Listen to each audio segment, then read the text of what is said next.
Friday is still an unusual time, so we'll see what. Now we're live. There we are. Welcome, welcome, welcome. It's a delight to have our new special middle of the afternoon tea time, I'd like to think. Substack live session. And today, my wonderful, wonderful guest is none other than Emma Cox. Good afternoon, Emma. How are you doing? What's going on? Hi, Barbara, from a lovely sunny afternoon here in England. Yes, I'm doing really That's right, not London. You're so gracious. And welcome, Mary Jane. Welcome.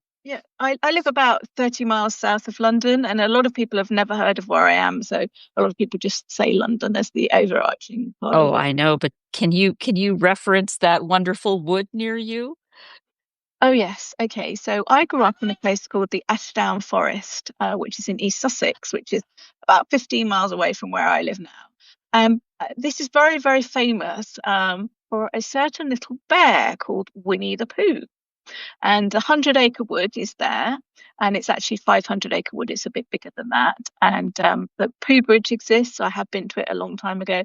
And funnily enough, there was an article in one of the Sunday newspapers recently with all the original illustrations, the A.H. Shepherd original illustrations. So I've kept them. Yeah. So they're so beautiful. Yes. Oh, they are so wonderful. And it is actually available on the web. Fiddlesticks. I mean, anyway, that's not what we're here for. Next time I'm just going to say you're calling in from the 100-acre wood. I'm sorry. But well, if you like, at some point, we might be able to do some sort of live from that. We could see. Live from the bridge, we'll play Fiddlesticks. Yeah. Pooh sticks, sorry. So, Emma, tell us about what's coming next week. What's going on? So, for my usual Emma Explores on Thursday next week, I decided to look into one particular family line. So it's one I've known bits and pieces about, and I've decided to pull things together. So the family name is Mosley, Mosley. And I can trace it back to around about the 1400s, but I've actually sort of chosen not to go quite that far. So I'm actually going back to the early 1800s, sort of 1720s. So it all goes back to Sir John Parker Mosley and his family, and what his descendants get up to, and who marries whom, and what they end up doing, and how many children one person has, which is the biggest I've ever come across in the family. So that's multiple mothers. Two mothers. But the first one didn't have that many. The second one had a lot, an awful lot. Yeah. And sort of people intermarrying each other and working out what happened there, and trying to pulled threads out, I think, is a good way of describing it, and working out how the threads go. Because when you're looking at a family tree and you think, I know that name, and you suddenly think, well, hang on a minute, they've both married somebody with that same surname, and it's like, are they brothers themselves or sisters themselves? Well, I have two brothers marrying two sisters, but there's also a twist to that one as well. I'll say that on the day rather than saying it all now. They married into an interesting family, and there's connections with Charles Darwin, and the Wedgwood family. So are you familiar with Wedgwood? Oh, yes. I was about to I broke it. I had a wonderful, yes. I actually kept the pieces. You could mend it, super glue, something like that. Yeah. Or turn it into something else. Yeah, that's my list. So basically, yes, marriage, the Wedgwood family and the Darwin family, there's connections there. There's also going down to people who are fairly recent times, some a bit more controversial than others. I won't say too much because I'd like people to actually listen and look at it, because I think it's an interesting family there. Adventures in the family tree. That's really what you're doing in Emma Explores, isn't it? It's adventures in the family tree. And I never know what I'm going to discover, because each bit of this is, I know some of it, but I end up doing more research to actually sort of expand on things, or something catches my eye and I just think, oh, what's that? And I'll have a quick look at that, and who is this person, and what did they do, and is that person famous? And I always look them up, and just as I do some sort of Google search or something like that, and see, do people have entries on there? I'll sometimes look on the peerage, is quite a good one, just to see if anybody's got any ancestry on there, because that's a good way of actually finding ancestry. and Yeah. just to see Yeah. who's out there that might be worth writing about or talking Right. about. Right. Right. Hey there. Welcome. Welcome. Good morning, Maeve and Rick. Good David. Good to see you joining us. I think eh, so many of us do start along that path of, ooh, am I related to? Um, I think, at least for me, it's been this kind of thing where, yeah, it might have started with, am I related to? But over time, I've discovered making these connections to not necessarily famous people, but whoever I bump into, that it really helps me to put it into context. Oh, you talk about such, and they were active in so and so, which was near Mm. where my ancestors were so and so. Am I related to them? Because then now all of a sudden it's like I've got a connection. I've got a personal connection that makes me really care even more about the story that's been told. So it's not necessarily someone who's famous or, like you say, you have to look them up. Is it anybody that ever did anything? But it also makes you think about what we're doing and who our people were, and something else that might tell us more about our people in ways that we didn't expect. Um, One of the things that always intrigues me is about marriages where you get cousins marrying or families connecting. And when I look through my tree, I'm actually quite good at remembering names. Names stick out, and I think I've seen that name somewhere before, and I can't remember what it was because it might have been a couple of years ago. But I remember the surname, and just thinking, I know that surname, but does that surname connect up on this branch, or does it connect up on another branch? And sort of, oh, these families are intermarried. Okay, oh, they were in the same area, so they actually may have grown up together, or it might have been not necessarily the same generation, it might have been a couple of generations later. And you just think, yeah. okay, that's quite fun, trying to work out all the different connections between people. Yeah. Well, remembering last names, you're in the right business. Have you ever found that among your many clients as a professional genealogist? What, that I'm related? Well, either that you are Or related or they're related to each other or other kinds of things? yes, there's actually a lady who's in her 80s who's actually one of my neighbours. Fiona, her name is, and she comes from a Scottish background. And I was looking at her tree and I thought, what's her name? I'm going to pronounce this horribly wrong. Makechi, I think it's pronounced. And it's like, I know that name, and I've come across that name in my tree. And I haven't worked out the exact relationship, but there is some relationship between those two trees there. And I Yeah. always look when I get a new client, I think, do I know these names already? And is there some connection between the clients in some way? Or have they come from the same area? Or I read articles in the many journals that I subscribe to as part of the different family history societies that I'm a member of. And I think, okay, is that mine? Is that the clients? Because some clients I can remember, other ones I can't. And you just think, and even when my parents live on the Ashdown Forest, there's what they call the Airman's Grave, and this is the site of an aircraft that crashed in the Second World War. And it's not there anymore, but it's actually quite a well-known place where they have the Remembrance Sunday services, and they used to have a plane fly over and drop poppies and things like that a few years ago. Well, you get a lot of people turning up, and it turns out that one of the names in there that I hadn't actually taken into account, because I've never really looked at it before, I've been there loads of times, but was actually the name of one of my clients. And it's like I started researching them and I actually pointed it out because it was after I'd done that work for them. It's like, oh, I found this as well. And I actually found another mention of that name recently. So I need to actually pass that on, because you never know what you're going to discover. Well, I could just see I feel like there must be a Latin word for collector of names, you know? There Sounds must like be, it, doesn't it? doesn't Yeah, it? Yeah. yeah, A numer something or other. yeah. Um, yeah, I guess one of the things that I love about this community is the ways in which we're so spread out. We have these, at least to the extent that we're all English speakers, we have this connection of language to start with. Mm. Sometimes it's language and heritage, and some it's very distant, but it's something. And to see the differences in how it carries forward, having shared experiences in things like the Allies of World War II, having all been on the same side or in some cases been on opposite sides, and how we resolve those or how we come together. It just blows my mind to see a family who has such an articulation of all of those connections and yet lived in the same island for centuries upon centuries. It really blows my mind.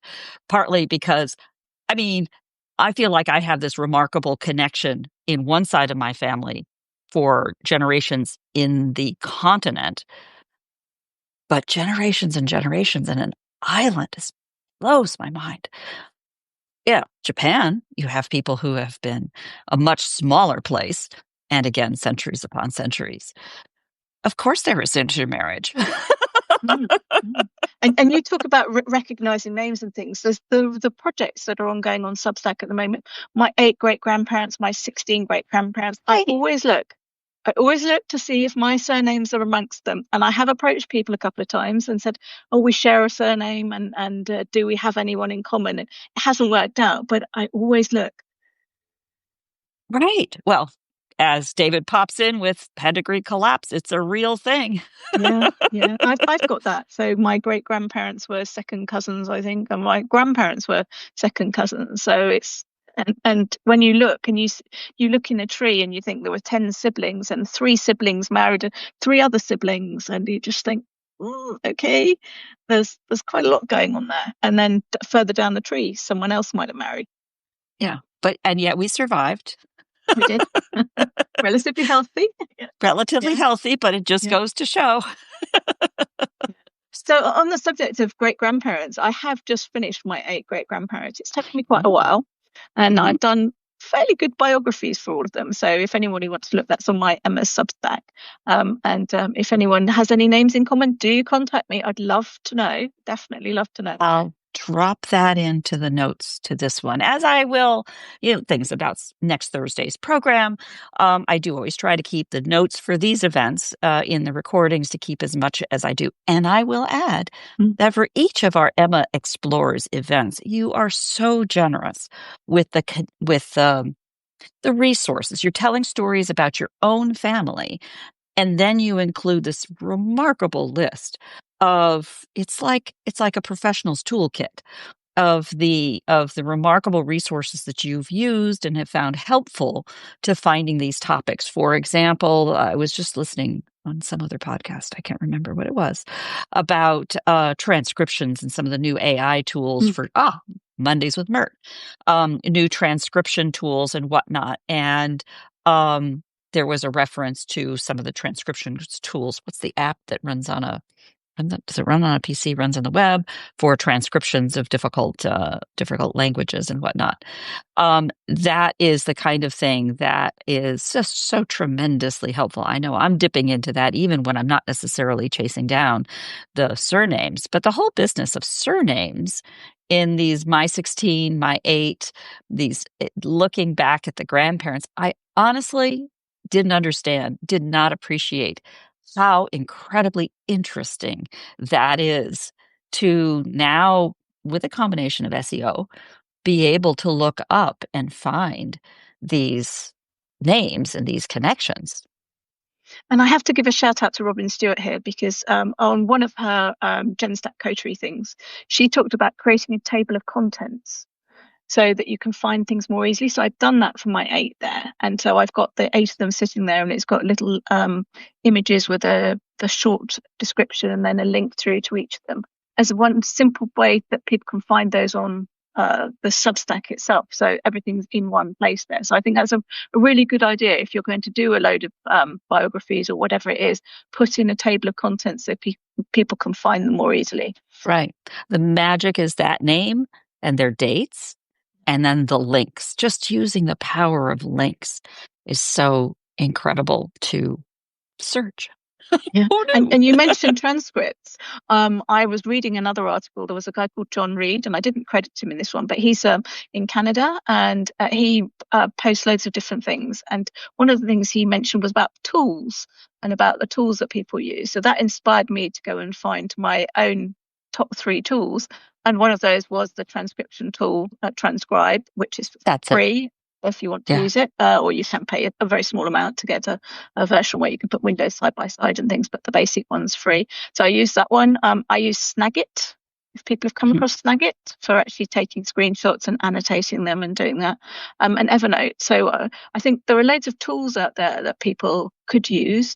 Your cat's there, your lovely cat. Autobahn. She's going. Just seeing what's available there that could help other people. Yeah, absolutely. And I'm here to be your your Macintosh user that does things a little bit differently. But the practical ways in which we slip back and forth between apps, um, I think it's one of the reasons we're so form independent, because then you can just shamelessly say, well, this part works really well in this function, but then I jump over there for this other function. Yeah. And I know that as a developer, that also pushes the developers to think very carefully about what features they add in and where it goes, to be able to get the most out of it. It's not like the time she ate my hair. Is it treat time? That can help because, we always keep these handy. Yeah. Sorry. Anyway. It's nice to see her. Yeah, thank you. You see the early morning windows, she's awake and she keeps passing behind me because out that window is where the feral cats pass. And it's war around here. It's a big deal. They're chasing it at all times. So where were we? So this in this episode coming on Thursday, tell us a little bit about your specific focus. So it all starts from Sir John Parker Mosley and his children, Mosley, Mosley, and he had quite a few children, and then some of his children had quite a few children, and I just think that family meetings must have been massive if they ever got together. And you do have some wonderful pictures too. Yeah. Yes. I managed to find a portrait of somebody who's got a lot of children, and they've actually identified at the bottom who they all are, and it even includes the first wife who has died and the child that has died in a portrait hanging on the wall with everyone else below, which I've not come across before, and I thought it's a lovely way of commemorating everybody. Wow. Having worked so hard on Pongo, where facial recognition was an important part of the product, finding those pictures of pictures and pictures on the wall is just very cool because, when we were doing the testing, when you have all those little children in the same family, that is like, it's incredibly hard for software to tell the difference between them. And actually what those pictures become is iconic to mapping age differences, because you may have other documents that validate their age differences. And now you have what they looked like at their different age differences. And then you could use that picture to then apply to a bunch of other pictures. Today, that kind of core technology is available in other things, but understanding the core behind it is, I think, really important for everything and how we go about it and what we do. And who knows, you just might find yourself some cousins, even among our Projectkin, because we know they're out there, and with a family this is the 19th century, 18th century. 18th century. Wow. Yes. So the chances of finding some cousins related from there, not too bad. And actually, RootsTech. RootsTech is coming up fairly soon. The registration opens in a couple of weeks. 24th, I think. Yeah. RootsTech Relatives.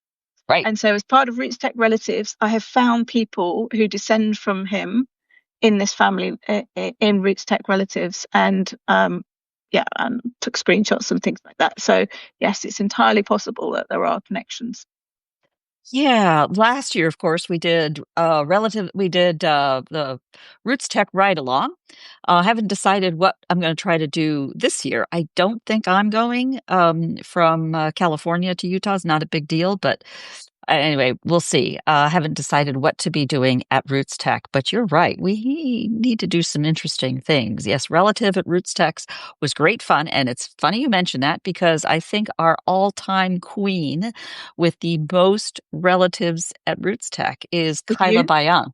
No, No? no, no. I don't mean relatives to me. I mean who found the largest. You know how they give you that number when you have how many people are related to you? Yeah. And I think it's Kyla Bayang who it just blew all the numbers away. I mean, she was north of 50,000, as I recall. Um, 50,000. yeah, yeah. I was north of 30,000.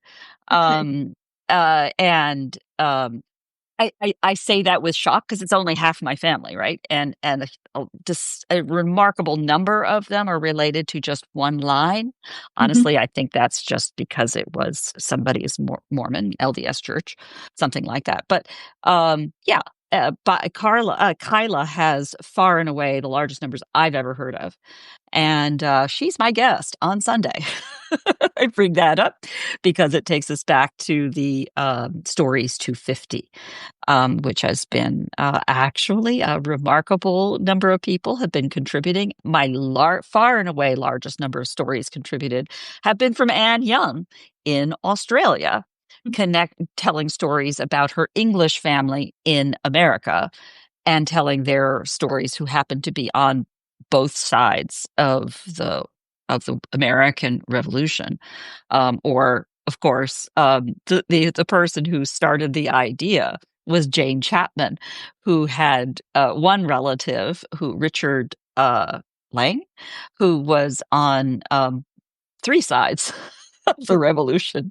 It was a What, he patriot, a changed sides at loyalist, some point? and Yeah. Spanish. Well, he did change, but he was also briefly Spanish as well because he migrated down to Florida, which was of course Spanish at the time.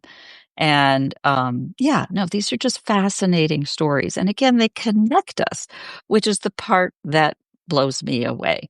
Maybe I am just always wanting to be finding a way to, unity and all. So Kumbaya. talking about connections, I Yeah, would recommend that people start looking, if they haven't already done so, at their family tree on Family Search.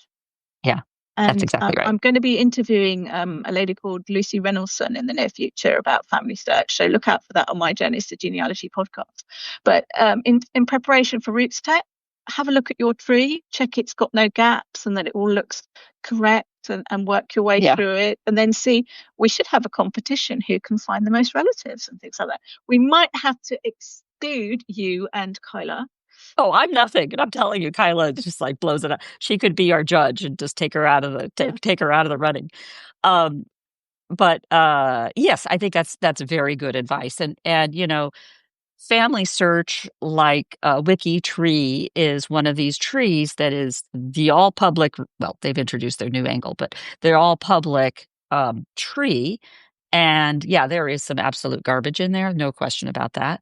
And every now and then somebody comes along and jiggers up the tree, and you're like, "What did you just do? What are you thinking?" So there are there words. There's wiki fights. What do they call it when I guess you don't fight on Family Search, but clearly there's some pockets of outrage when things have been rearranged. I anyway, it is I go it. through sometimes and actually delete duplicates or merge That's what I'll do. duplicates Oh, I do too. I because there are actually do that so too because many there's you come some of the across. Oh, there are really six garbage. duplicates, and you just think, okay, you're all the same person. Let's make you all the same person.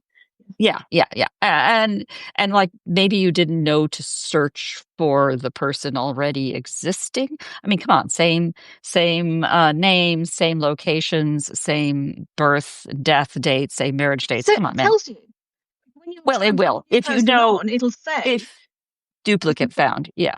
But you yeah, have to pay attention to that part is what I'm saying. yeah, Yeah. yeah. But in any case, I agree with you. Just getting the alignment of the trees, even if you've got that in another site, is great fun when you bring it into this environment and you can see where the connections are. I personally keep my own tree outside of all of these platforms where I've got my Likewise. own documentation and my family and so on. But I my primary tree has been on Family Search, and I'll be honest, it's because largely it had already been done from ancestors going back some distances. So it's I do keep my own, but these pieces here have seemed to be really quite solid. There's a whole lot of DAR types that are very, very cautious. So that helps. Hanging around with the pros is what I'm saying, which is what I'm doing here. And talking about that and bringing Roots Tech back into it. So I took screenshots of the connections that it said where we thought we were connected, and it went 2-3 generations back and that sort of thing. I haven't really done a great deal with them, but I know I've got them sitting in a folder there with an action required. But some of them do relate to these lines in the tree, so I may well go and have another look through, and the people I'm talking about in the current talk. Oh, that's a great idea. And just have another look at those. That's a great idea. And actually, that was a tip that Kyla gave us last year. I had her on the Roots Tech ride along, was saying, hey, the thing is, you make a note who that person is that you're connected to and where it is, who the connection is. I had, I definitely found a third cousin that way, third, fourth, fifth cousins that way. And take a picture of the tree. Most of the people don't seem to respond to those, which is, you just, I guess, have to get used to that. But it was, doing it by family trees. And what, are we 8th cousins? I think that's 8th or 10th cousins, you and I. I can't remember. I did take screenshots last year. I can't remember what it was. But virtually everybody on Projectkin that I talked to, it's like there were at least 6 or 7 of us. Oh, yes, we're all cousins. Not just related to each other, related to all of us. Yeah. That's right. What I'm hoping is that when Roots Tech actually the registration opens, that they will actually the relatives will open at the same time. So you think it'll be at the same time this year? That'll be great. I don't know. That's what I think it was like a month ahead last year. But yeah, hey, it is great fun. I will admit, the first time I heard about it, I was like, my privacy hackles went up. I'm like, why would I do that? What are you talking about? But then you stop and realize, if you're even in the tree at all, the connection to you, even as private person, the connection to the public people who have passed, who are in your tree, it's there. And that's all we're talking about. And if you talk about the other thing is the famous relatives on Family Search. Oh, yeah. Have you looked at that recently? That would, not recently. Oh, okay. Because it talks about presidents and prime ministers and all sorts of things like that. And I actually read through this the other day, and I think 24 of the American presidents I'm related to, or something ridiculous. There we go. We could have a competition there. How many presidents are you related to, or something? Okay, Stories 250. Come on now. You have them, and it's okay if they're on the loyalist side. We're totally fine with that.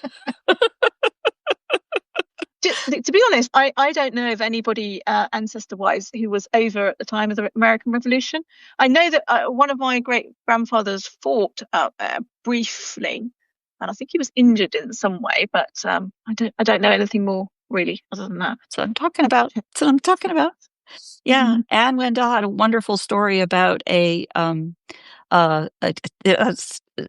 teenager, basically a Hessian who became a teenager in what we call Germany today, was why not join? Let's see what's going on. So he joins up as a Hessian soldier fighting for the British. It's a great story.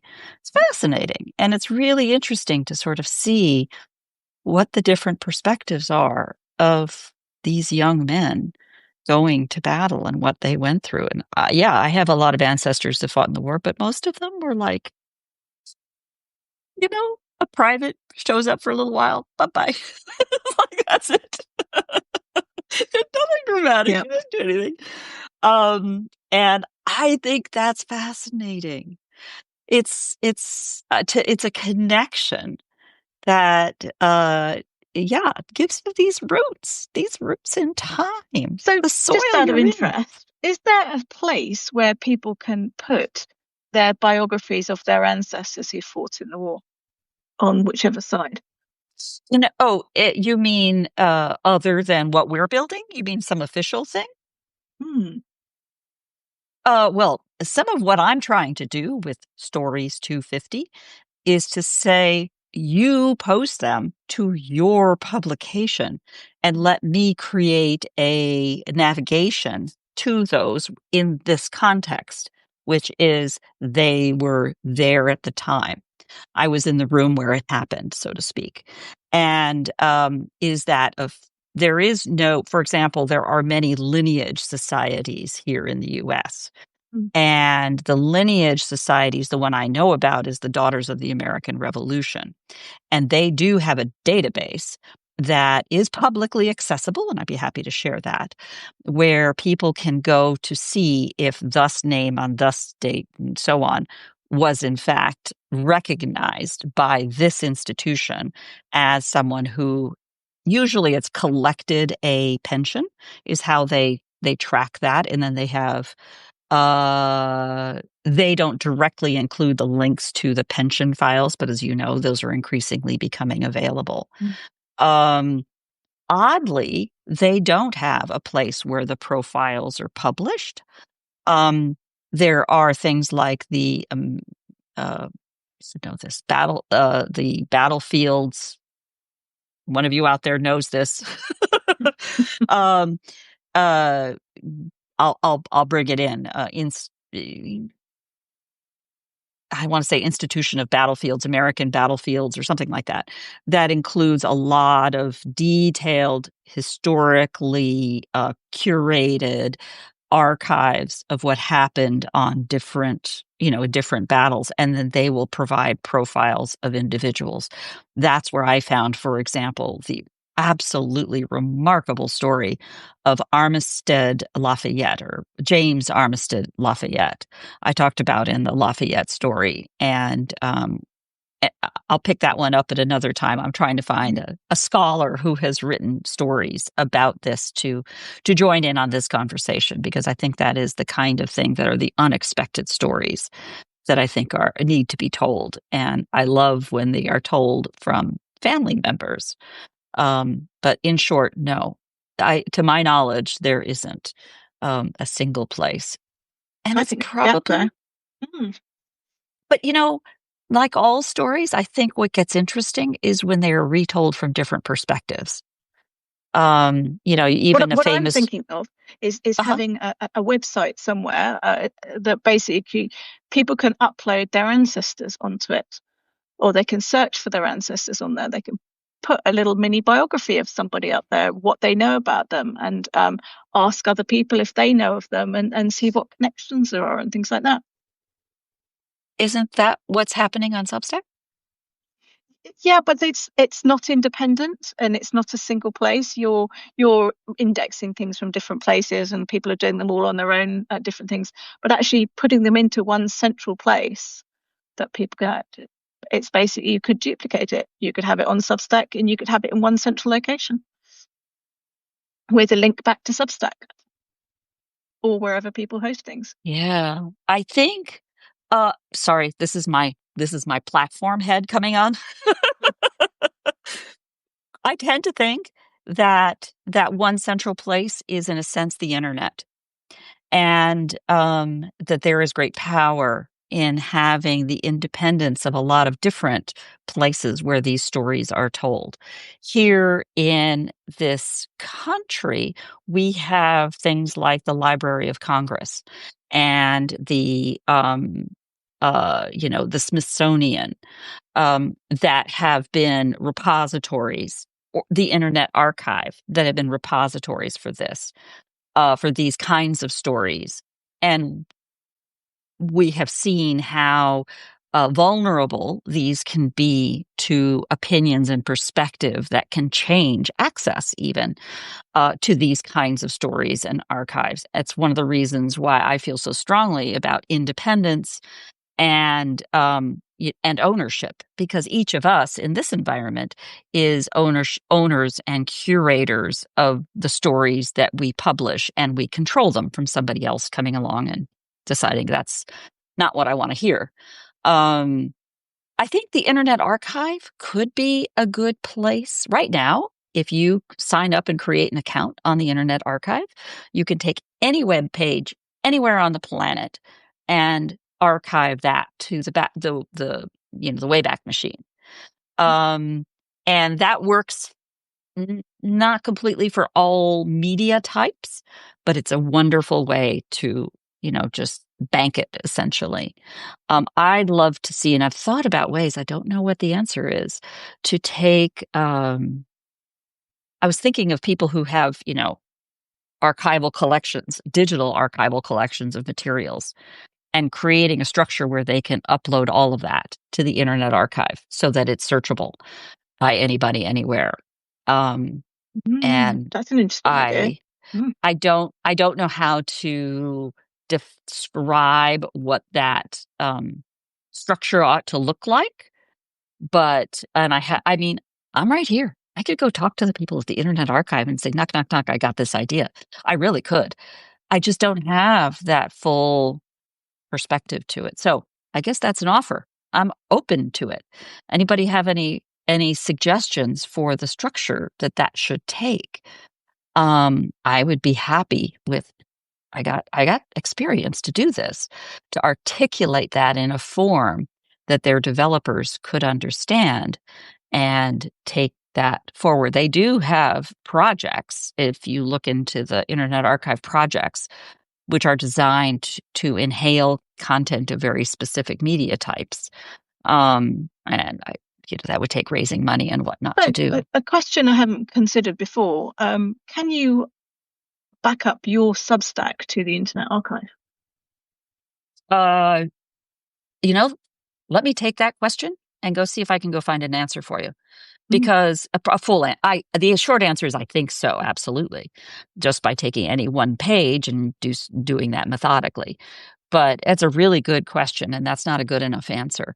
Let me go research that and tell you, because I think the answer is absolutely yes. And the Uh, other thing is, I just had a thought about backups and things like that, and exporting Substack. Does anybody export their Substack? I do. I'm partway through doing a post, just telling people how to do it. The things doing that, but I did it for the first time this week, Mhm. so I've now got an export of all my Yeah. posts on there. Oh yeah. Oh yeah. Yeah, yeah. I did that. I haven't done that as regularly as I'd like to, and I don't think it exports media like videos. Embeds images in the files. Images, but not videos. So I think videos, you can absolutely download all videos that are in a post as the owner of the post. But I think you have to do that individually, which is in some cases a big deal. It's on my list of things to do. I have made a practice of downloading my subscriber base on a regular basis. I do it as kind of part of my workflow. I can't say that it's monthly, it's just as a part of the workflow. And I think that's just a good practice for everyone. And my suggestion, what you do is you go to your subscribers. It's a three-dot menu. Go to the three-dot menu and say export. It pops up. You say what fields you want to see, and then downloads, and just downloads it as a CSV file. It gives you a lot more detail to be able to look through about who your subscribers are and what they're doing, and it tells you a lot about who people are and what you want, how you can be addressing interests better. Somebody wants some attention. Oh, Yeah, they're good at letting you know, aren't they? they are. They are. This is Zarabeth. Say hi. Zarabeth will be here on Thursday. I can be pretty reliably. She steps into her little box, sits in the sidecar to my desk, we'll take it from there and learn about the Mosley family. Is there you gave me the name at the beginning, Sir somebody Mosley? What was that again? John Parker Mosley. John Parker Mosley. You're going to send me the name and the dates at the end of this so that I can include him in the notes, and we'll find out who else is related to him. Does he have his profile on Family Search, since we're talking about Family Search here? Probably. Probably. I'll go and have a look. Okay. I'll share it. Then you can just send me the ID, and I'll make sure to include it in the notes. Again, thank you all for joining. It's a thrill to see you. And we always enjoy these conversations. Never know where they're going to go, from the 100-acre wood to the 17th, did you say 17th century? You 18th. did, didn't you? 18th century, Yeah. 1700s. And wow, we've been everywhere from pedigree collapse to teddy bears And cats. and cats. So come and tell me so. Oh, thank you so much, Marion. It's lovely to see you. We do enjoy a tea time. Maybe that's, I don't know. Do British really have tea? Do English really have tea at 4 o'clock in the afternoon? Not necessarily 4 o'clock in the afternoon, but do have tea. Yes. Hey, I only know what I know about having tea from Winnie the Pooh and other Tea with the Queen, Pussycat, Pussycat, where have you been? I Paddington did, Bear. Yep. yeah, Paddington Bear, et cetera, et cetera. Hey, you know, cultural exports. There we are. All righty then. I'll let you go, but thank you so much for doing this and all of you for joining us at, if you're out here in California, very early hour. If you're in Australia, why aren't you in bed? And to Hawaii, good morning. It's a delight to have you all, and we will pick this back up again on next Thursday at what I like to call Atlantic time, which is 10 a.m. Pacific time, 1 p.m. Eastern time here in the continental Americas, so US and Canada and Mexico, of course, and over to the continent at 6 p.m. in the UK, 7 p.m. on the continent. You see, I can memorize it when it's just two different time zones. That's my secret. All right. Excellent. Lovely to see you and see you again on Thursday. Okay. You bet. Bye. Thank you. Bye. Bye bye, everyone. Bye. Thank you.